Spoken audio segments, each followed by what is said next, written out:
வாழ்க வையகம், வாழ்க வையகம், வாழ்க வளமுடன்.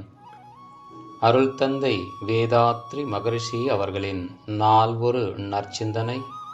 ஜனவரி 9. தலைப்பு: குரு தானாக வருவார்.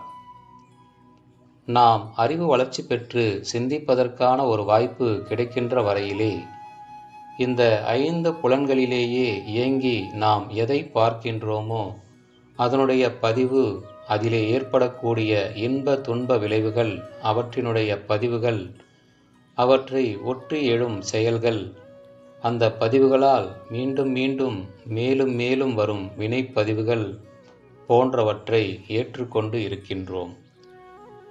ஆகையினால் அந்த மெய்ப்பொருளாக உள்ள ஆதிநிலையானது அறிவுக்கு பிடிபடவில்லை.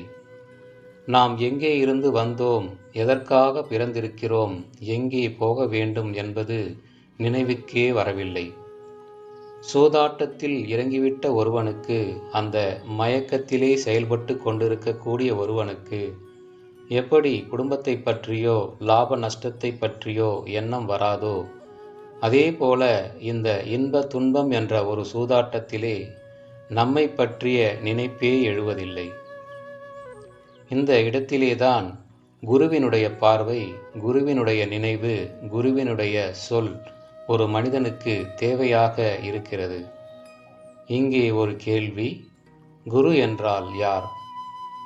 குரு என்றால் அவர் தன்னை அறிந்தவர்.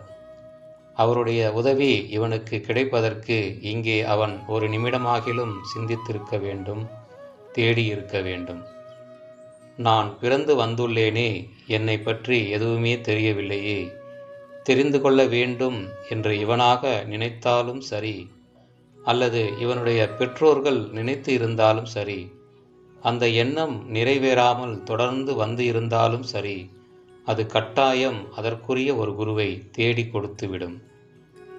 வெளியிலே இருந்து வந்த ஒரு உருவத்தை குரு என்று சொல்வதை விட, ஒரு மனிதனுடைய கர்மா, அவனுடைய ஆக்ஷன், அவனுடைய சிந்தனை, அவனுடைய தெளிவு, அவனுடைய அறிவு வேகம் அவனுக்கு உயர்வு நாட்டத்தை கொடுத்து விடுகிறது.